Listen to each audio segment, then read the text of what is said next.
the heat, fists are raging our hands. ESPN talking trash, we don't give a damn. Fake sports news, yeah, they're out of the league. You call of Duty drop this time, just believe. NCAA 25, what a day to be alive. Hot takes and debates, yeah, we thrive. Not here to start shit, we finish the war. Victory's our mission, we're settling the score. The boys with the heat, blazing like a flame. Never backing down, always in the game. With the lights on fire, we'll rise above. We're the boys with the heat, and we're never giving up. Controllers in our hands, locked and loaded in this digital world. We're always promoting, no time for the haters, they're just in our way. We're the kings of this field, hear us say. From the screen to the field, we dominate. No room for fake news, we set the record straight. In this game of life, we take the lead. Fueled by passion, driven by desire. Number one sports and cat picking no higher. The boys with the heat, blazing like a flame. Never backing down, always in the game. With the lights on fire, we'll rise above. We're the boys with the heat, and we're never giving up. We're the boys with the heat, blazing like a flame. Never backing down, always in the game. With the lights on fire, we'll rise above. We're the boys with the heat, and we're never giving up. For me to find that image, Yeah. I have to go into ESPN Plus and become a member to continue reading, yada, yada, yada. Oh, nasty. Yeah, But- of course they would do that. That's exactly why we included ESPN in there. Yeah. But the good news is I do have a photo of it that we will be able to. This is a top 10 quarterback list of 2024, according to NFL executive coaches and scouts. And let me tell you what. If this is what the executives, coaches, and scouts came up with, Voted on. Yes. You're befuddled. I can see the look on your face right now. This is not something you're looking forward to. the next couple of years, do not listen to evaluators, right? Yep. You have to use your own eyes, because apparently whomever is in this room is effing, just, I need a new word. You can say it. They're apple pie eaters outside of Thanksgiving and Christmas. I'm kidding. I'm sorry. They have poop for brains. They got poop for brains. They got poop for brains. That's Right, all we can say is they got poop for brains. Okay, so let me open up this list real quick. Okay, let me turn my phone around because it's special. It's so special. Come on, there we go. Now it's letting me do it. Okay, so coming in at number 10, Dak Prescott. Coming in at number 9, Ryan Tannehill. Sorry, Jared Goff.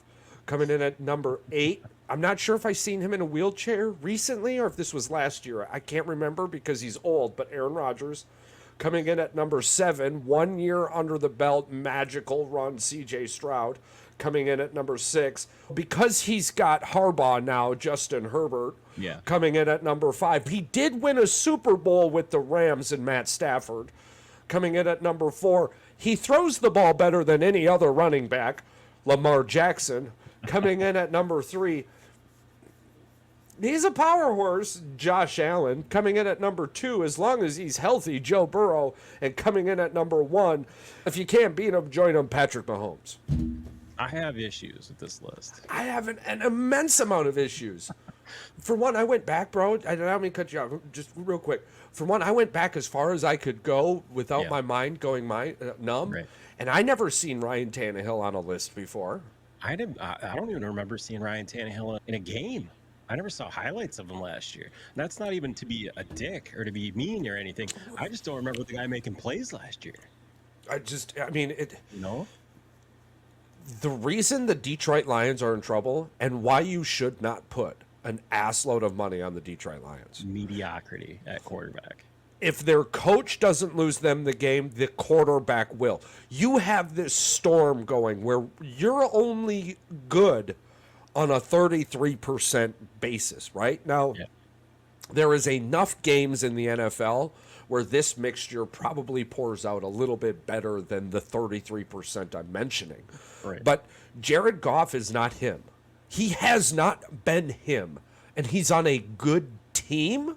And he's got a team that Ryan Tannehill never had. So it's befuddling to me that Detroit gave him all this money. Whatever. Not my organization, not my problem. Right. But Is that the reason why Dan Campbell doesn't have any faith in that team? Is that why he's going for it on fourth down? Does that factor in why he goes for it on fourth down? Is because he doesn't have that much faith? We're upset with Dan Campbell going for it on fourth down, but I never hear the conversation reflect the reason he went for it on fourth down failed. It wasn't the play. Yeah. It was the personnel pursuing the play, whether it be Gibbs or Goff in those moments. That's who was failing. It's not, you're not 100%. You're not. In fact, No, you're never. when it works, it doesn't arguably matter. It works in times of the regular season when teams are still trying to figure out who they were. And all you're doing is showing teams in the playoffs that you will and have plays to do this. And then come the playoffs, these better teams are ready, and it's a dumb coaching decision performed out by a mediocre player that everyone thinks is this random fucking superstar, and it blows my goddamn mind. Until he played in the NFC North, the fucking kid never won a game outside when it was cold. Not one game did he win outside when it was cold, and now he's in the NFC North, and he's this magical player, and he's doing these magical things, and honestly, I love it. I love seeing it, because I understand I'm not sitting here trying to play God or Nostradamus or anything, bro, but it's like, what made Jared Goff a fucking top 10 quarterback last year? Here, I guess the only thing I can think of is just the Lions, because they're good. Offensively, they're good. Defensively, they're good. Are they elite anywhere? They might be elite as far as the running backs go, as far as tight end position. Detroit has a handful of elite positions, and they are a very good football team. Absolutely. End, yeah, for sure. So I guess, am I just upset because I'm a Packer fan and the delusion is seeping across the lake? Let's reword the top 10. Let's go back through this list. Let's go from 10 to 1. I think number 1 is probably safe. I don't have a lot of problems with 1, 2, or 3. I really don't. No. With Patrick Mahomes, Joe Burrow, and Josh Allen. I mean, I don't see Lamar Jackson as a top 5 quarterback. I don't see Josh Allen or Lamar Jackson as a top 5 quarterback. Josh Allen, to me, is... we had the Cup Check boys on the other day, and I had an issue with his love for Josh Allen. Not because I didn't love the guys, but the Josh Allen pick. It's just a fan. You could definitely tell he was a fan. Yeah, absolutely. I wouldn't pick Josh Allen in my fantasy draft in the top 6, top 7 picks. He'd probably be my 5th quarterback off the board, if anything. And Josh Allen has a chance to be something, right? If it doesn't happen this season, Josh Allen is who paper says he is. Right. There's no more question in my mind on that. Without Diggs, I believe, which always was his third down option. I didn't bring this up on the show because I let them talk. But Diggs caught more balls on third down, so he was more of a third down threat and third down option. So that kept the chains rolling. Right. He needs to find a different receiver for this, and I don't know if he's got 2 good tight ends. Wait, here's my thing. Here's my thing with it. We need to see who those wide receivers are. I agree with you wholeheartedly. And one of them is going to be a young guy, so we're going to see this in the preseason, hopefully. But something I did, Diggs isn't that guy anymore, and it's not that he wasn't Josh Allen's guy. It's that what we were seeing was Diggs was the only guy, but he wasn't able to be open like the only guy.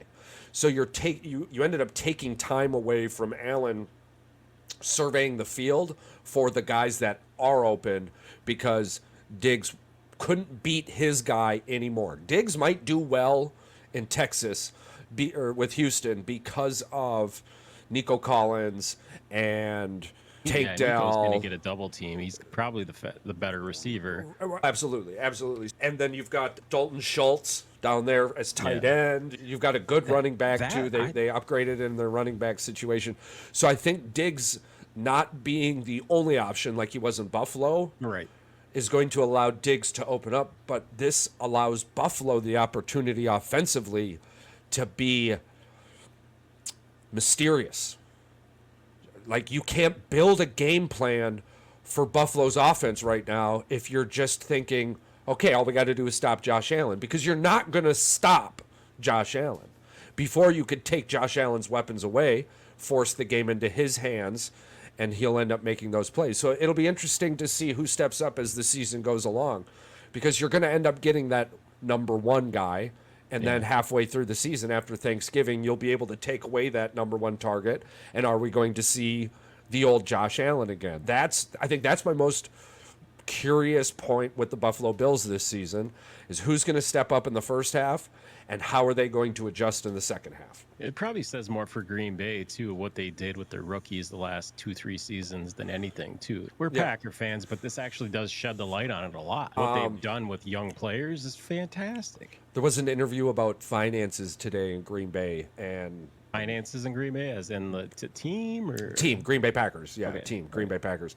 But something specific that I caught while going through and listening, and was, I think the number for J Love is around 200 milli. Yeah, and I believe where the fog is coming from is the signing bonus. I believe that it's a signing bonus issue now. So this is essentially a done deal. Then they're just going to hash things out. Shout out to the Chicago Bears as well. And Caleb Williams figured out how to write his name in cursive today. And guess what, Charles? You called it $39 million. You nailed that on the show not too long ago. Yeah. I said 40, 41, and you said 39. So I looked at Bryce Young. I looked at who he was, and then I remembered the NFL was greedy as fuck. And I'm like, okay, they ain't going to allow the rookie number class to. Signing bonuses might be something different. Like Odunye, he signed this morning also, $22.5 million guaranteed. Well, good for him, man. Great for him. Or I think the whole 4 years is guaranteed. The whole damn contract is guaranteed. Yeah, for it is not. So. Paul goes, that's more common than you think. I go, not really for a rookie. It's not. To get, the 5th year is usually guaranteed. It's guaranteed base salary money, but these are guaranteed contracts, as in the Bears are saying, we want you here for at least 4 years. Yeah, guaranteed. We're not going to trade you, basically. They signed a 4-year fully guaranteed contract worth $39 million. So both of their rookies are fully guaranteed money. Whether they play or not, they could go out there and ACL tear themselves, and it don't matter. Their money's guaranteed. On the hook for $60-some million. Bro, I do not trust Chicago. I do not trust the front office. I don't at all, because I don't trust Chicago as a city, period. But yes, I don't trust the front office in Chicago either. But you gotta be ball scratching me, bro. You gotta be ball scratching me. These fucking players haven't played a goddamn play in the NFL, and there has been nothing that comes out of minicamp. That screams desperation to me. They're sweating it. They're sweating desperation right now. I agree. But nothing has come out of minicamps that says these guys are going to be dogs. Not a fucking, for one, if there was anything at all, it's all you would hear about as a sports fan. Right. It's all you would hear about. But instead, you see these random clips where feels like he's out there in OTAs playing flag football, right? Like I don't know. I could be wrong. I've been wrong before. No. I completely agree with you. Every other team has got a lot of hype around it. These players do. There's a lot of players that he brought up Pearsall the other day. I heard that he is a dog too. I heard this from a bunch of other people, that he's from Arizona State. And I heard that he played with Jaden Daniels, and he actually caught a lot of passes from Jaden Daniels. Yeah, so that's easy to do. Yeah, but if you watch the guy play, you could understand why. He does remind you a lot of a Cole Beasley type player when Beasley was really good. I'm not saying he's going to be. But no, scouting for me would probably be one of the hardest fucking things. Just because that's why they get paid for it. Yeah, just because I don't care what you've done in college specifically. It's hard. If you're in the SEC or the Big Ten, and depending on where you are in those two schools, I question it a little differently. I have 2 number 1 picks right off the top of my head, and I can tell you 2 players right now in baseball that have not panned out yet. And one of them is Jackson Holliday. He's not going to. I don't think he's going to pan out. And the other one plays for the Tigers. Yeah.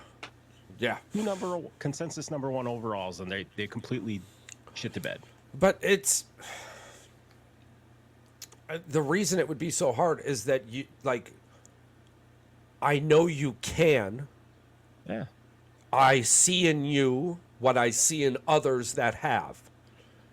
But there's a massive difference in my mind between those that look exactly like you, and that's you don't have their mentality. No matter what questions I ask you, no matter what you tell me, that could all be rehearsed. because these questions are well out there. If you're in groups that deserve to hear them, you will know what the questions are going to be for the most part before you go in there. You're well conversed. But I don't see the mentality. I'll never see it. I could hear it, but I'm never going to see it until I see you out on that football field. So if you're coming to me asking me for guaranteed money and you've never played a fucking snap in the NFL, you're going to walk out that fucking door and I'm going to retain your rights and the world won't know for 5 fucking years. Yeah. I don't know what else to tell you. And I don't understand. Like you had said, oh, the Chicago Bears are desperate. And I agree with you. But at the same time, you're playing for me. Yeah. You're playing because I drafted you. You're playing in a situation that I put you in. Don't you dare come in and create this type of drama, this type of atmosphere already. And it screams volumes about the front office and that organization allowing it to happen. Well, as fans, like Paul would say, that they don't have a whole lot to go on, so they're just winging it at this point. They haven't had success since the 80s. So, well, you filled your front office with people who have acquired that success elsewhere in the league. Ryan Poles, he did not draft Patrick Mahomes. He was in the room that drafted Patrick Mahomes. Yeah, it's a little different. Yeah, there's a huge difference there because I promise you, on his paper, he probably had fucking somebody else. You know what I'm saying? Because if he didn't have, if he had Patrick Mahomes, it wouldn't be Ryan Poles was in the room that drafted Patrick Mahomes. It would be Ryan Poles was the fuel behind the force that drafted Patrick Mahomes. I wanted to disagree with Paul a little bit on the Patrick Mahomes. That had he gone to Chicago, the coulda, woulda, saida type scenario.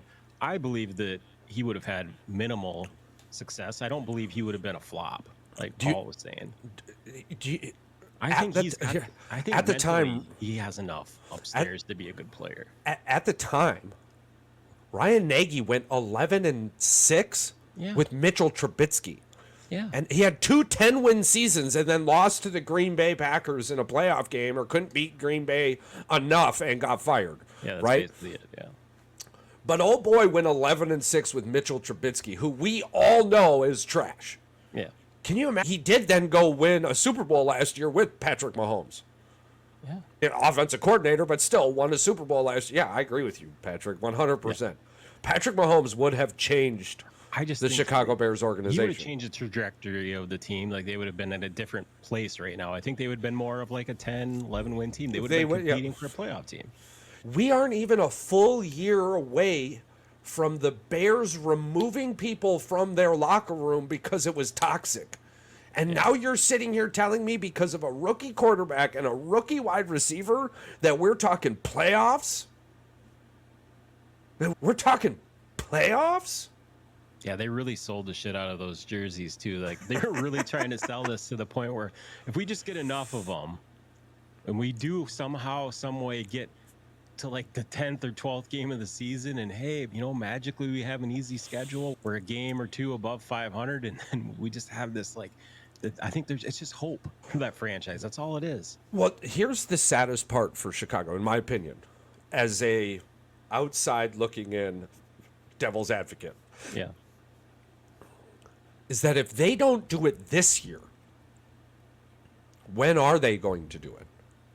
Because everything is panned out for them perfectly. They've got one of the easiest schedules in the NFL. Easiest schedule. They have all their players under contract. They have all their players under contract. They're healthy.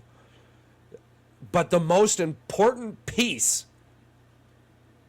has never thrown an NFL pass. Yeah. And the other piece has never caught an NFL pass. Yeah. That's weird to me. It's weird to me, and it should be frightening. The hope should come with, I don't know.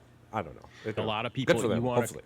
Here's a comparison right now. Quentin Johnson last year was a very highly touted wide receiver out of, I think he was UCLA. Yeah. And I think he went to the Chargers, got drafted by the Chargers or the Rams, one of the two. Right. And he completely shit the bed. Like I think he might have only had like 20 catches all season. Yeah. And he was supposed to be like an all-pro type player as a rookie. This could happen to Rome. I like Rome. I love Rome as a player. I do too. But he's fun. When I say rookie standout wide receiver from last year, first person that comes to your mind. Rookie wide receiver? Yeah. Was it up? Puka Nacua. Where did he get drafted? Third round, fifth round, fourth round? Yeah. Yeah, absolutely. And not a single damn person other than the Rams, who probably started him because they had to, not because they thought they needed to, knew what they had. Puka Nacua to me is a Keenan Allen type receiver. He's not ever going to be lightning in a bottle. You're going to, oh my God, he's going to take the game over. But he is consistent. Right. He will get 13 catches for 120 yards. Yeah, they're 8, 10-yard catches. But guess what? He moves the chains. He's exactly the player that you need on your team. Yeah. Now, here's a question, because I cannot name a first-round wide receiver from last year that played in the NFL and did amazing things. Can you? A first-round wide receiver. The first-round wide receiver that played and did amazing things. Now, I can't off the top of my head. I'm not saying there isn't, but nobody jumped out like Puka did last year to me. I think the only one that actually did anything just got arrested for a DUI. Oh, Jordan Addison. Jordan Addison is probably, yes, I think. He was a first round? Well, actually, you know what? I can't think of one, so guess what, Charles? Let's bring it up. So you're going to bring it up. So my point with this is, what fucking reality are we living in that Marvin Harrison Jr. and Rome Odunze and Malik Neighbors are going to be names coming out of people's mouth this year? I don't think there's a whole lot of talk outside of Chicago. Oh, this wide receiver class was much better than last year. I don't want to hear that. Name one. Because outside of like your Justin Jefferson and Jamar Chase, I don't see a Justin Jefferson and Jamar Chase in this class. Maybe if I had a gun to my head and had to pick one, it would have been Marvin Harrison Jr., just because I watched him play all year. But that you're forcing me to pick in that moment. Charles, there was 4 wide receivers taken. Yeah. And guess what? All right, yeah. So at 20, the Seahawks took Njigba. Ohio State. Yeah, the Chargers took Quentin Johnston. That's what we were talking about. Both of them fell off the map. Same hype last year for those two that we're getting right now for Rome Odunze, Malik Neighbors. And Zay Flowers was the next one off the board. And he had an meh season. Zay Flowers had a good season. But it wasn't, oh my God, great season. When you ask me about Zay Flowers, do you know what I remember? Him making rookie mistakes. Yeah. The fumble at the goal line, the dropped passes, the not running routes correctly. Again, the wide receiver. So we had to look this list up. So unless you were a Zay Flowers follower, I highly doubt anyone really remembered that. Zay Flowers or Jordan Addison. Those are the only two. Or Jordan Addison. And granted, again, none of only made the highlights for those big, long touchdown catches. And really all he made. And how much of Addison's gift was glorified due to the absence of Jefferson? Or the presence of Jefferson, I should say. See, and that's the thing that gets me, too, with the Buffalo Bills. Yeah. Is that Addison had one-on-one and won his one-on-ones. There was not a lot people can do when the ball went to him. He caught it. That's fantastic. That's what you're supposed to do. That's what good wide receivers do. That's what I'm looking for in Buffalo. Who's going to break those one-on-ones? Because you're in that first half of the season, you're going to get one-on-ones and zone coverage. That's what you're going to get because no one knows. So it's befuddling to me hearing this. I'm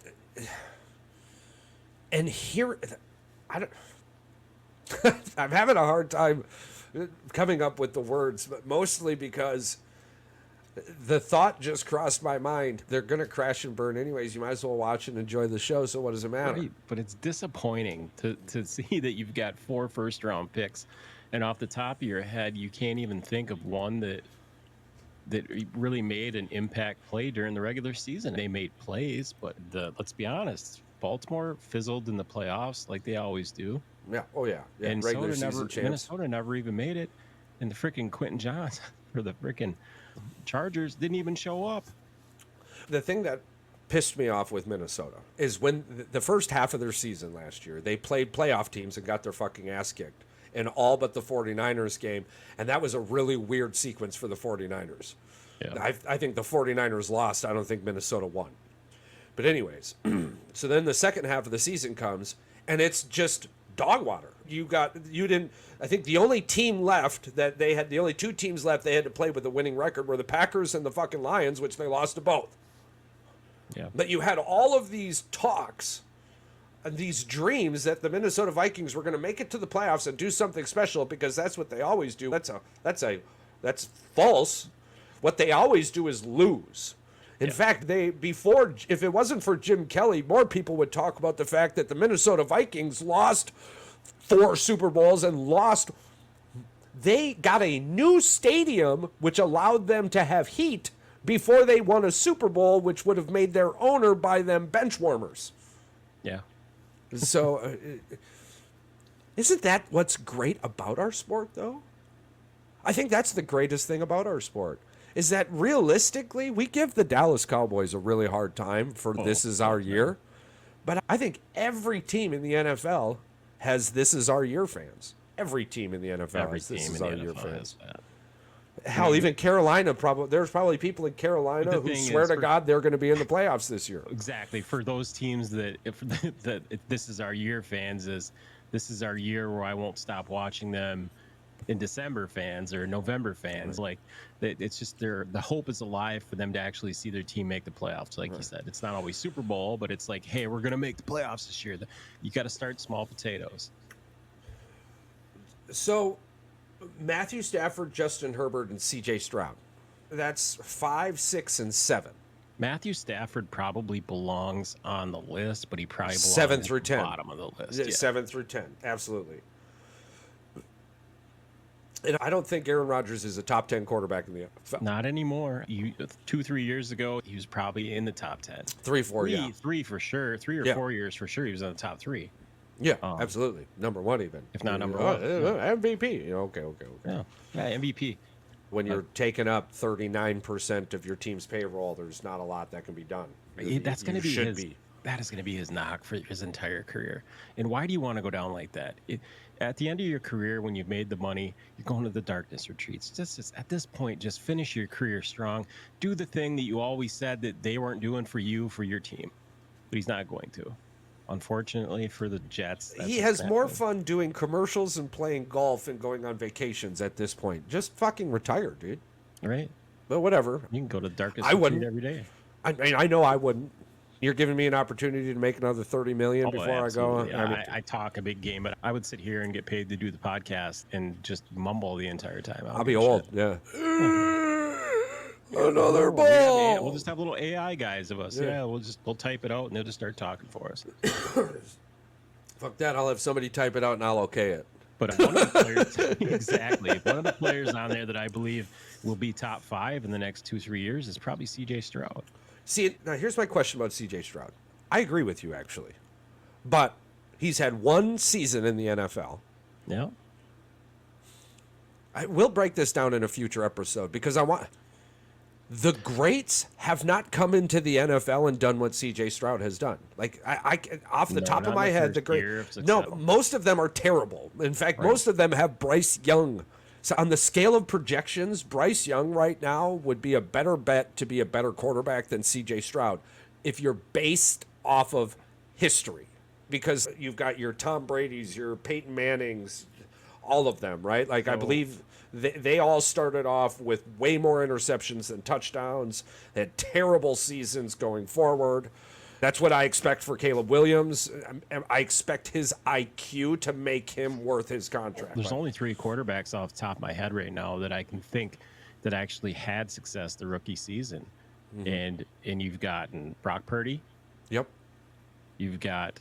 Who's still a question in my mind, but yeah. You've got... I can't even think of his name right now. The guy from Arizona. Kyler Murray. Kyler Murray. Yes. Yep. I'm very high on Kyler Murray. And now you got C.J. Stroud. And now you got C.J. Stroud. Yeah, absolutely. Maybe this is new. Maybe this is the new thing. Maybe our athletes are superior. But it has a lot to do with, you can't say it has a lot to do with the work they put in off the field because Kyler Murray plays Call of Duty and he's still balling. Hey, I'm happy for him. He's probably balling right now with that Call of Duty being out. He's like FOTAs. Getting on the COD. The reason I have a problem with C.J. Stroud on the list, arguably could be on the list because he's a rookie. Yeah. And because I'm a Green Bay Packer fan. Yeah. What can you say about C.J. Stroud that you could not say about Jordan Love? Jordan Love should be in the top 10. The Packers are probably this as far as power rankings go. Every power rankings I've seen has them anywhere between 8 and 4. Yeah, everywhere I've seen like 8 and 4. Consensus, they're like 6. They're right behind. And on depending on what list you look at, Houston is either just behind them or just in front of them. We're talking one spot behind or one spot in front. So what is this C.J. Stroud love? I don't know. Because, C.J. Stroud's a rookie. Oh, okay. Then why is he getting this love? Because Jordan Love wasn't a rookie. Oh, well, we only saw Jordan Love have a good half this. Same thing with C.J. Stroud. Yeah. C.J. Stroud started good, didn't get hot until about the second half. There's not a fucking thing you can't say about C.J. Stroud that you can't flip it and make it either better or the same for Jordan Love. So where is this random C.J. Stroud coming from? You can miss me with those only 1 year under their belt type things because let's be honest, freaking Jordan Love did not get an opportunity to play. He did the same thing Aaron Rodgers did. He sat for 3 years. So, yeah, he didn't have a choice. People were calling for him anyway, and they still wouldn't put him in there. So, by all rights, that was Jordan Love's rookie season. Correct. And he had a shaky start, but finished arguably as the best quarterback in the NFL. Yeah, he had top 3 stats in the NFL. At the end of the season. At the end of the season, including stat-wise, dwarf CJ. So he didn't lose them the playoff game. He didn't lose in the playoff game. In fact, he performed very well. In fact, the kicker might have missed him. And a couple of tackles. Yeah, absolutely. So that's my problem with it. I get it. Yeah. You've got a guy who has been in the NFL for 4 years, but you put a guy who's, let's be honest, when he started losing weapons, C.J. Stroud was not the same quarterback. That's true. And it could have been what cost him the MVP, which I thought was a befuddling conversation to begin with. Charles, this is the one thing I have a huge issue with this list now that I look at it. Yes. So you got Mahomes, Burrow, Allen. You got Jackson, Stafford, Herbert. Herbert is one that he does not put up the numbers. Where is this justified? Talent? Like I said at the beginning of the show, bro, Justin Herbert, or because he's now with Coach Harbaugh, Justin Herbert coming in at number 6. This bothers me a lot that I am not a Dallas fan, but why is Dak Prescott getting shit on so much? He is a freaking, Dak Prescott looks like an elite quarterback with the guys that are above him. He lost to Lamar Jackson in the MVP because Lamar Jackson was a better running back. I agree with you, Charles. And I think so how is Dak 10 and Lamar 4? I don't know. You can't tell me that this isn't a biased list. Charles, this is a bought and paid for list. Walker Award. This is the MVP, and you guys gave it to a fucking running back. Yeah, because that running back throws the ball better than the other running back that should have won it. None of them can compete with the rookie quarterback, but because he's a rookie, we can't give it to him. And let's not give it to Dak Prescott because Jerry Jones is going to have to give him more money. And you want to know what's really messed up too, is that they gave Lamar Jackson the MVP, but you sit there and you bitch about Patrick Mahomes, his feet. Patrick Mahomes is pretty damn elusive he does not look like he would get away from a defender, but he dances and bops away, and you're like, he gets way less credit for his mobility than... It's crazy to me. So basically, Lamar Jackson's last full healthy season, he won an MVP, and now you have unhealthy seasons in between, and now you have a full healthy season, and now he's an MVP again. So what the NFL is telling me, that if Lamar Jackson's healthy, he's the best quarterback the NFL has ever seen. Yeah. That's what they say, but we know that's not the truth, but that's opinion. It's an opinion. But it's a very validated opinion, my opinion. The reason I think the MVP award last year should have went to CMC is because I can't think of a situation where they lost because of CMC. But I can think of multiple situations where the Ravens lost because of Lamar and the Cowboys lost because of Dak. Oh, right. How can you be the most valuable player in the league and cost your team losses? Because if that's the case, then Aaron Rodgers should have been the MVP last year. Exactly. I don't understand where's the money coming from when it comes to this. Like the writers like vote on this, but then they do these MVP preseason polls and all this stuff, and they give odds to it. Now let's start the season this year. What do you think the odds are for MVP?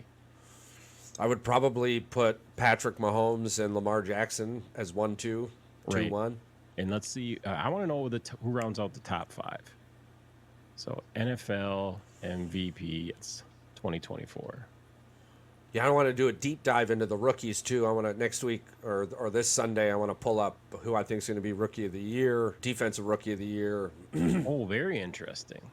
Yeah, Patrick Mahomes plus 450, Allen at 850, CJ Stroud at 850, Joe Burrow 900, Jordan Love at 1400, Lamar Jackson 1400. So Lamar Jackson and Jordan Love have the same odds along with Brock Purdy. So we're talking top 5 MVP betting odds right now.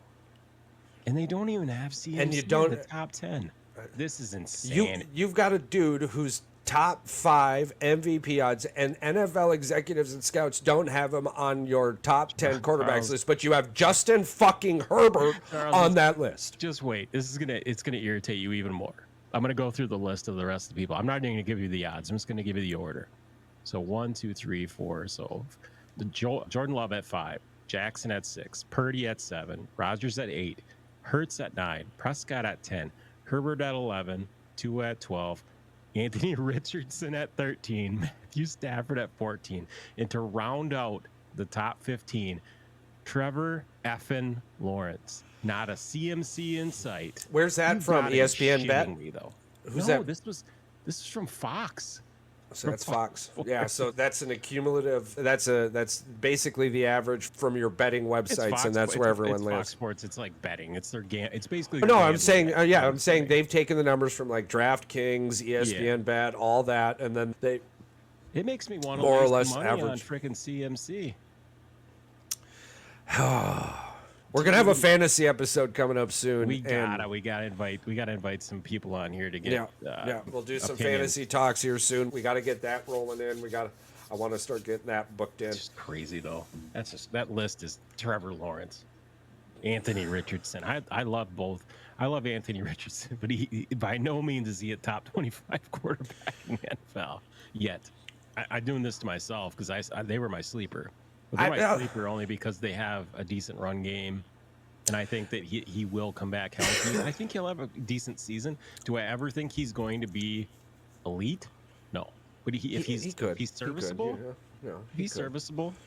They got a good defense. That's all. They got CJ Stroud as the 3rd or 4th best MVP odds right now. Yeah, that makes sense. With the talent he has around him, with the run game. They got Mixon? They've got weapons. Listen, the love Herbert is getting, I would be comfortable putting a futures bet on Herbert for MVP. Not breaking news, but we brought this up the other day. Aiyuk wants out of San Francisco. Here's the thing. This morning, he requested a trade. Straight up requested a trade. Charles. Yep. And teams that have called the 49ers thus far have been told, we're not trading him. So this would be very interesting to see how this pans out. Yes. So does he have the ability in his contract, a clause to be able to sit out? He could sit out. He's going to sit out, lose money. Yeah. We're about to see a battle here. That's exactly what we're going to see. The 49ers are paying him for what he does for the 49ers, not for who he is or what he's worth, and that has pissed him off.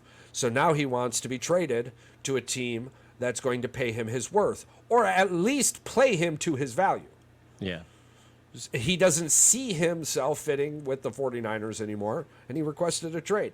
Now, the 49ers aren't going to trade him, to my knowledge, due to the fact that he is an elite talent and deserves the money, but they can't afford him, and they have him under contract. So if you're going to play in the NFL, you're going to play for us, but at the same time, we're talking one season. It doesn't matter to him. Hey, I get a team wanting you to honor your contract and to play, but he's been talking about this very publicly on podcasts, other things, basically telling them flat out, be like, hey, I don't want to be a running back and a freaking wide receiver. I want to be one or the other. And he goes, you're abusing my body. and you're not paying me to be both. You're paying me to be. Because he's in a situation where he's seen shit like Deebo Samuel get wild money for achieving wild things that they're asking him to do. And then you've also got people like Christian Kirk getting paid a ridiculous amount. Yeah. You've got Justin Jefferson. He just got He paid. He wants that max deal. He wants the big money. He wants that $30 million a year contract. I get it. So I haven't been able to look into where he could go, and I haven't seen the teams that are calling to see about him. But if I had to guess, I would probably say it's going to be a hefty price tag if they're trading him. The Dallas Cowboys, they seem to do a lot of work with the 49ers. It's true, which is weird. Which is really weird. Yeah, it's just like Minnesota taking all of Green Bay's players. Is that where all that cocaine went when they were selling it back in the day? The Cowboys, they're selling it to San Francisco. Because they got this crazy connection. I could see a team like the Tennessee Titans swooping in because they have money. They could pick him up. They can pay him, and he would help out the Will Levis experiment. Let's see. All right, I'll give you the odds right here from 5 hours ago. So this is from this morning. Yeah. Obviously, the Niners, the Commanders were linked to him. I do remember this because they have money in the cap. I can see the Commanders. They want to set their guy up like the Bears have set their guy up, and the Steelers. Ooh. The Patriots. I don't see him going to Detroit. That would be devastating for. Detroit's got too much money wrapped up in their offense already, and they're going to be paying guys in the future. That would be a one-stop shop for Brandon. I could see him getting if he doesn't play, and he's not getting picked up at the beginning of the season. I could see him going to a team like Detroit at the end of the season, or a team like Green Bay, not at the end of the season, but more around Thanksgiving, because Christian Watson's hurt and Green Bay. I can see a team like Green Bay picking him up, especially if Jordan structures a team-friendly contract, which all signs are pointing towards.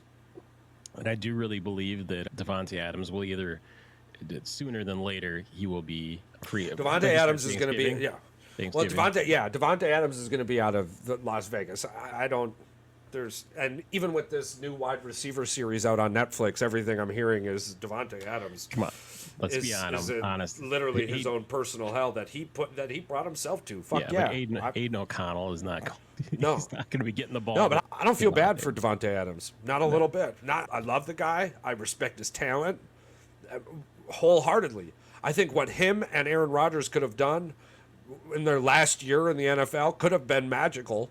Or the last year for the Green Bay Packers could have been magical. And then Devante would still be here with somebody like Jordan Love instead of rambling around the scene. Did Devante Adams really think he was going to be the savior for Derek Carr? No, I think they were just buddies. They built houses next to each other in Vegas and stuff. Bless you. Thank you. But that was the reports. And in college, we tore college apart. You played for a terrible team. That played against terrible teams. Of course you're going to do. That's why I laugh when people bring up Jaden Daniels' Arizona State numbers. Fucking miss me with that shit. They were playing teams like Colorado. The only thing that Arizona State is freaking known for is partying and freaking naked women being in hot tubs with freaking football players. Come on. Teams are so good. They put up all these points, but the moment they play a good team with defense, they don't put up all those points. They struggle for 24. You can put 80 all day. He's 2023. Yeah, you can put 80 all day on these terrible teams. That most of these schools fill their football team for the media money to spread throughout the rest of the school, right? Let's be honest. I think that's what hurts me the most about when Michigan lost to TCU is that I knew that team could have put 60 on them. And it's just their defense wasn't ready to face that offense. It was just a weird scenario. The defense was lazy as shit. That's what it was. They were a year away. They were not ready to win a natty. Right. No, Georgia was going to smack them anyways. Yeah. Georgia was going to smack. Yeah, regardless, they were going to get their ass beat. But yeah, it would have been much closer than the TCU game. But yeah, they were going to get their ass kicked. They do say that this Georgia football team is probably closer to what that team was, almost more complete. This Georgia football team needs to fucking put their players on a 8 p.m. curfew with goddamn ankle monitors on every one of them. They just can't stay home. Apparently these guys get caught out all the time. They're sliding into girls' DMs. They're getting caught by girlfriends. There's a lot of drama going on with this football program. It's a terribly ran football program, and the only thing they care about is championships. Dude, F you, Kirby Smart. You got to get your shit together. Here's the thing, though. That's fine, because Urban Meyer did the same thing in Florida. And Urban Meyer was then ran out of Florida. Parents stopped sending their kids there because, hell, let's be honest, I do not want my children's claim to fame being I was in school with Aaron Hernandez. Yeah, because you've already got two of them on the Georgia team, in my opinion, that are already made it into the NFL. You had the one dude leave a car accident as his boy was dying. What the hell is going on? Why? I didn't get that. And then you get mad at Michigan for a fucking cheeseburger.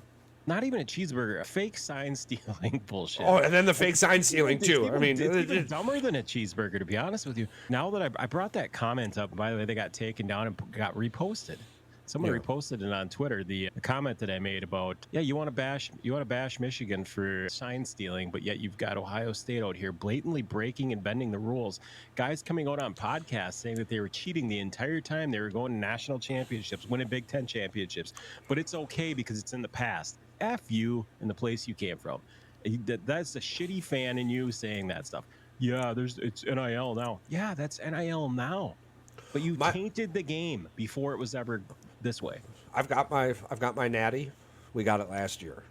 Yeah, these next that Corum jersey is going right up over top of all that stuff. These next 2 years, I'm just watching for Ohio State to lose. That's it. That's it. I'm just watching. I'm watching the new structure. I'm watching how things go. I have really high hopes for Michigan. I just hope that we can make the 12-team playoff this year. That's my hope. I know we're not. I want to beat Texas early. I want to beat Texas early. I want to beat Texas early. I want to be competitive against Ohio State, which we should be. There's no reason we're not going to be. We're playing at home. It's Michigan has a superior defense to them for sure. And if we just run the ball 44 times like we did, dude, that interview with Michigan's coach, with Moore, that will make you chills down your freaking spine. Yeah. When he says all the players were in on it, they chanted, "Run the ball, run the." They were chanting that on the sidelines against Penn State in Happy Valley. Now, dude, that is the biggest middle finger to just turn around and just scream at the fans, "Run the ball!" And they know it's coming and they can't fucking stop it. It was fantastic to watch. It was a magical season from start to finish. And the best, for one, these Penn State people need to get off their high horse. The whiteout only works against mediocre teams. That's fucking Kirk Herbstreit, man. He feeds into it because he hates Michigan. He's an Ohio State guy, and he'll turn around and look at him, and he'll just rah, and he'll get the fans all going. Yeah. And then he spews this crap on ESPN and Fox and all this other shit. Yeah, I haven't watched the ESPN College Game Day for a couple of years. I can't. No, I watch the Fox Sports one. It's better. Yeah, it's better. Which is very exciting. That's coming up soon. That's coming up very soon. I think we're inside 50 days now. Yeah. So the Brandon Aiyuk to the Washington Commanders. That would be interesting. Do you think that helps Jaden Daniels at all, having a number one? I think the only thing that's going to help Jaden Daniels is gaining weight around his ankles, but I don't think he's a terrible football talent. I think he'll be able to throw the ball. Will he be able to control like you said, man, you don't have 6 seconds to throw the ball. You've got two and a half seconds. That's what I mean. Get rid of that fucking thing. In the games that mattered, he couldn't. In the games that didn't matter, he won the Heisman. Where do you see that reflecting over into the NFL? It's not going to translate one iota into the NFL. It's the same thing with Caleb Williams. In the games in the games he couldn't, he lost terribly. Yeah. And the games he could, he won the Heisman. How does that translate over to the NFL? At what game? This is a good question. I just thought about this right now. At what game? I'm going to give you a scenario. At what game? Yeah. In his rookie career, in his rookie game season, whatever you want to call it. His rookie CJ Stroud did it, so every other rookie quarterback's going to do it from here on out. I agree. No, this is an even better question. At what point is Caleb Williams going to have his, oh shit, this is real, this is big time, this is big boy football moment? Game is it? Is it going to be the first game? As a Chicago Bears fan, you hope it's the first series. You hope it's the first series of a live NFL game, and where he's and you pray to God it's not a pick six, because in my mind Caleb Williams' first series isn't going to end in a touchdown. It's going to end in an interception or a fumble. Let's be honest. Patrick Mahomes always looks like he's going to throw an interception, and then he magically somehow either throws it up along the sidelines where only his receiver can catch it, or he throws it away. You're not going to see that with Caleb Williams throwing the ball. He's going to throw it into coverage. Here's my Superman. Here's my problem with Patrick Mahomes. With an aging Travis Kelce and no Tyreek Hill, Patrick Mahomes the last 2 seasons has looked human. Yeah. And that does not bode well for the Kansas City Chiefs specifically. So Patrick Mahomes is elite with elite talent around him. I'll give you a hot take right now, and I'll take this to the bank. In our fantasy football draft, I will stay away from him. Like you just said, an aging Travis Kelce. I don't believe Travis Kelce will put up Pro Bowl type numbers this year. I don't think you're going to win a fantasy football championship with Travis. Nope, I agree. I don't think he'll be good enough to be a Pro Bowler this year. He might get voted in as one, but I bet you he won't have the stats. He might have 6 touchdowns this season. Oh, he's definitely going to get voted in as one. Yeah. The Swifties will ensure that for sure. And the reason I say that is I looked at a stat the other day. I gotta find this again. When Rashee Rice was on the field with Travis Kelce's, basically his touches went up 20%, and that's because Rice is fast. He was going down the sideline. That took the defense off of took the defense away from Kelce. Absolutely. Now let's be honest. They got another guy who was a speed demon, but he has terrible hands. He has terrible hands. He's MVS 2.1. Yeah, if Kadarius Toney and MVS had a baby, it's this guy. It's Xavier Worthy. Yeah, absolutely. Is he a great receiver? They got a speed mutation in him. They got a speed mutation in him for sure. Butterfingers, yeah. Prove us wrong, and I'll be happy. So let's hit towards the end of this. You and I have been laughing about this Bronny James situation. Yeah, we've been going on and off with this. So Patrick Beverly signs with the Israel Tel Aviv team. Good for him. He's going to make more money over there than he was on any veteran minimum. And I'm interested to see what his podcast is going to be like over there in Israel. I was just going to say this definitely makes his podcast way more interesting now. He might not be able to say the same shit that he's saying over here. Let's just be honest. A little more. No, in fact, he'll be able to say the same shit he's saying over here louder. Maybe. It's exactly, depending on who he says it to, you might end up getting killed. But no, he's playing for the same team that Nate Robinson ended up going to towards the end of Nate Robinson's career. I didn't know that. The team he's going to, they were second place last year in the Israel League. They also play in some Euro Cup. So basically Europe has a basketball cup just like they do the Euro Soccer Championship. Nice. But anywho, I don't foresee him coming back into the league anytime soon, if ever. No, I don't believe this has got to be his exit out of the league for sure. Yeah, I mean, if he comes back to the NBA, he'll have to sit some 4-game suspension. Yeah, the whole basketball thing, throwing it at the fan, it was a bad look. Yeah, there's a handful of players that just. But what has Patrick Beverly done that Russell Westbrook hasn't?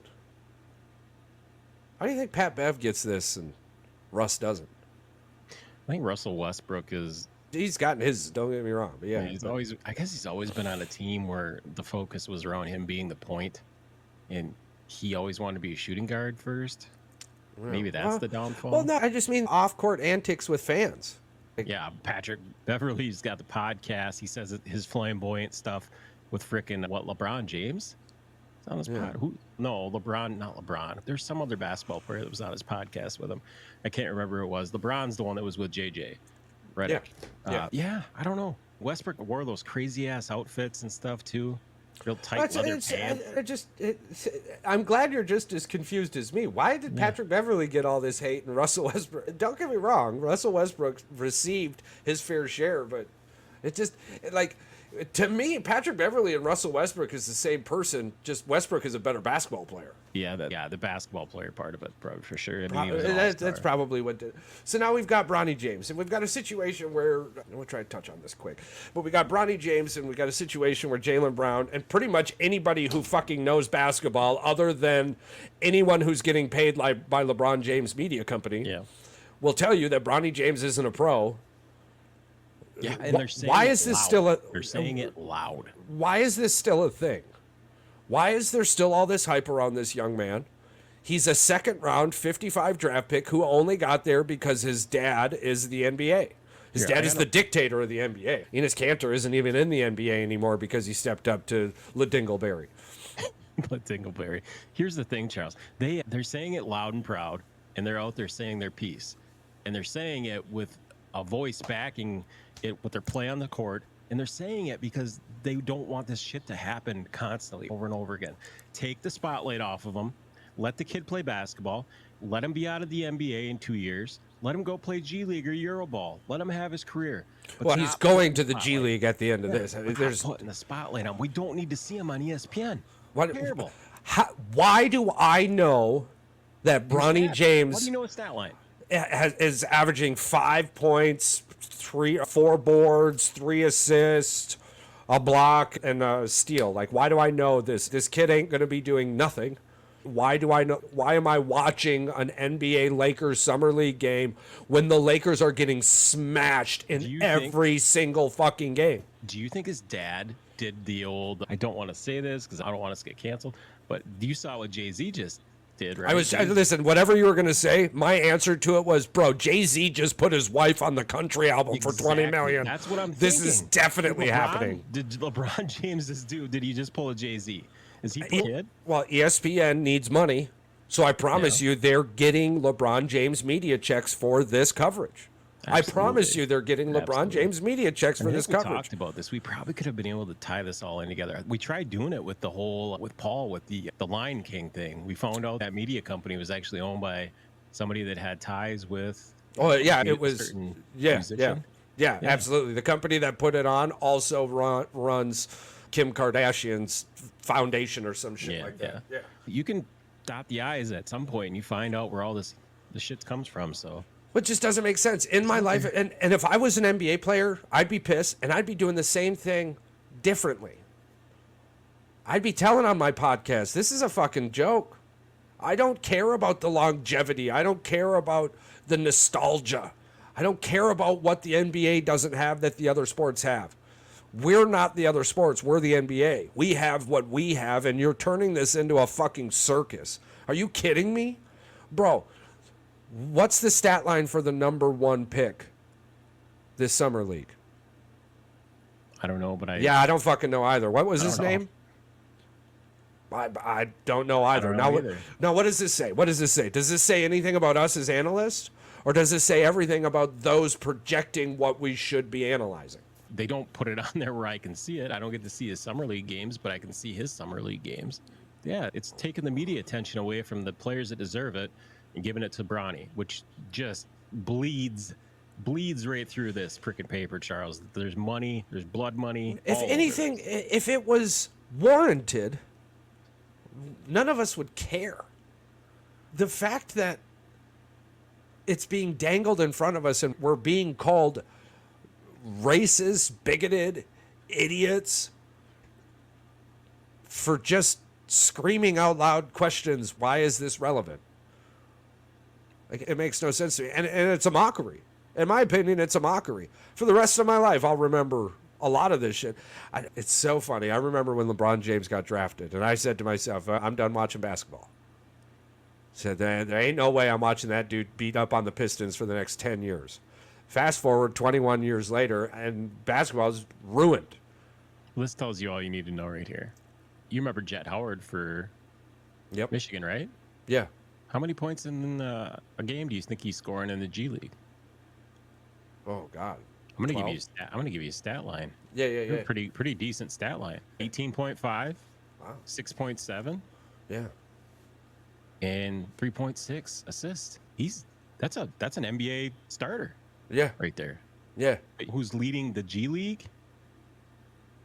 Mac McClung is balling out for the G League. Yeah. I hope but it doesn't. But it never translates over because the G League is not the same farm system that you have in the MLB, and that it seems like, and the NFL decided we can't have a farm system. We're not even going to try to compete. The NHL has an okay farm system, but the NHL relies heavily on the globe, not the United States. Yeah, the world championships and stuff like that. And the same thing's happening in the NBA. Let's be honest. The European talent in the NBA is making the NBA better. Oh, yeah, for sure. You've had, consecutive years now, the number one pick has been from... Yeah, and it's just getting better for Europe and worse for the United States. And it does. In the United States, it's all about getting to the show so I can buy my mom a house. And there's nothing wrong with that. But it's not about buying my mom a house in Europe. Yeah. It's about setting up my family for longevity towards success, yada, yada, yada, yada, yada. There's the stories that we heard in the 90s are now coming from Europe. They're not coming from America. And it's showing in the talent pool.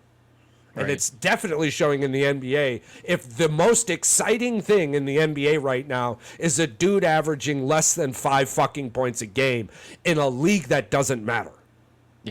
Not only doesn't it not matter, it's completely irrelevant because only about 3 or 4 of those players are probably ever going to get pulled up to the NBA and even make a name for themselves. They might play 2 or 3 games a season, 10 games a season, but they're at a role player. A guy got hurt, so we had to get a G League guy.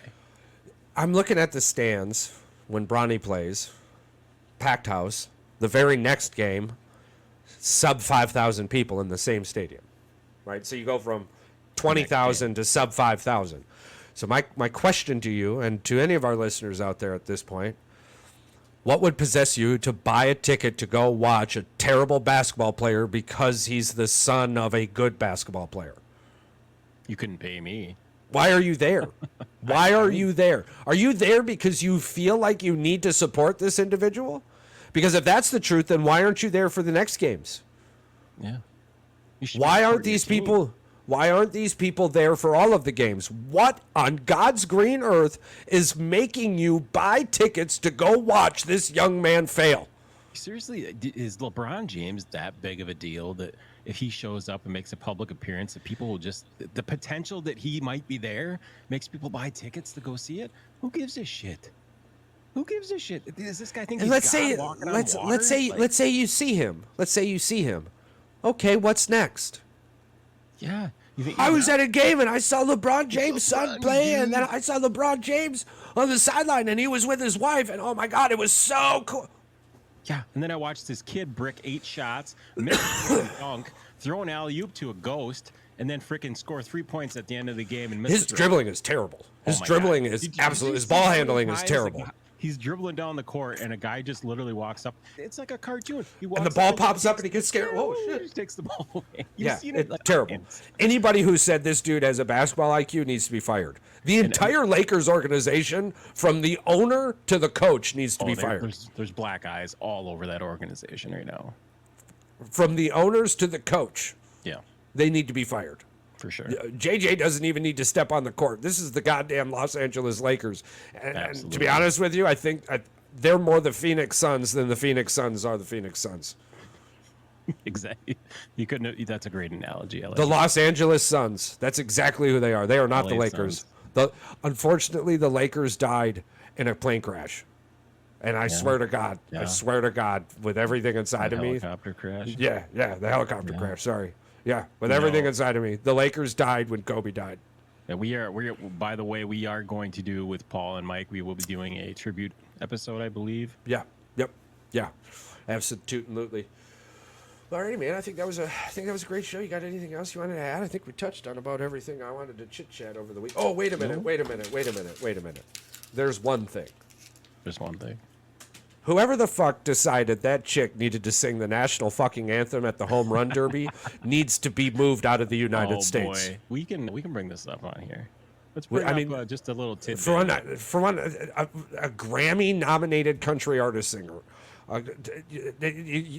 I completely understand why she's never won a Grammy. I totally understand why, and I will gladly bet way too much money that she never will win a Grammy. This has nothing to do with this person as an individual. They are terrible. Everything about them said that they were going to do this terrible, and they still, you could have picked a random person out of the crowd and they would have done better.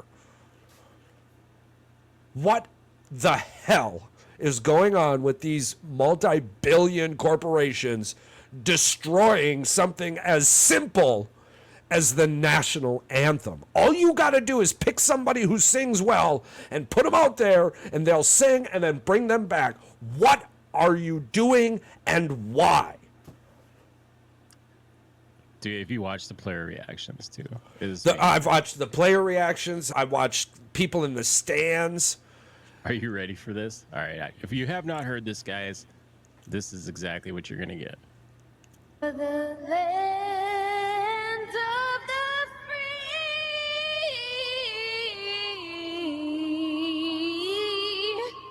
and the home of the brave. Now, Charles, I don't know if more people were just happy that it was over. No, way more people were happy that they were over. Yeah. I go to Timber Rattler games, and 16,000 people cheer louder than that when the national anthem is done at a 16,000 ballpark without a roof. Yeah. That ballpark had a roof, echoing. Everything is built to make it loud. Again, this is. I don't want to be the guy that rags on her, but I'm not sorry because. bad. Bro, I'm not sorry because what she did was she tried to go out there and make the national anthem her own, which should be a copyright infringement. Let's be honest. This chick should be sued for copyright because the national anthem is not your fucking song. And every single fucking time that somebody goes out there and tries to make the national anthem their own, it's terrible. It sucks for this chick that it's the most terrible in recent past. Yeah, what was the? And then you have people who go, let's say you do it. I will. I absolutely will. Because you know what? I could go out there and talk the fucking national anthem, and it would have been better. Are you ready for it? All right. No. Next episode, we will do it. We will sing the national anthem on the show together. Okay. And I guarantee it's going to be better than that. I promise you it will. No practice. We're just going to friggin' I promise you it will. Be like one. For one, if you have an AI auto-caption her words, they're all wrong for the most part. So either she's singing the words wrong. The memes are great. Someone's she swallowed the auto-tune. And there's, what the fuck noise is she making? And she goes, it's like an orgasm meets screaming because you saw a bear. I mean, what? And people, stop being so rude. Hold on a second. That's literally your job, right? That's her job. Her job is to go out on stage and entertain. Just saying. And what she decided to do then was turn the national anthem into her own thing, which thus opens the door for criticism. Yeah. You guys are more than happy. We're more than happy for you guys to criticize the shit out of us. That's fine. Make memes. Make fucking shit. It's all Can't wait. Public for. Yeah, go for it. Can't wait. But this isn't about that. No. This is about an individual going out there and thinking they're bigger than the moment they were invited to. Yeah. And I'm glad this happened. And I hope this is a lesson for others. I hope they don't look at it and go, I can do that better, which I know they will because look at our roads. Rome figured it out, and we decided we could do it better. And now I've heard from multiple sources that our roads are actually built to fail, to ensure the longevity of a career moving forward. Hand to God, but not a lot of people are ready for that, and this isn't a podcast for that. So, now I think we've touched on everything. We've touched on everything. I think we've touched on everything now. For all of our listeners out there, our likes, subscribers, our commenters, our well-wishers, our good doers, and our favorite types of people, just anyone out there being themselves. Thank you so much for all you do. We'll be having giveaways again coming soon. We've got Fantasy League coming up. We've got collab episodes coming up. Lots coming up to end the summer off with a massive bash.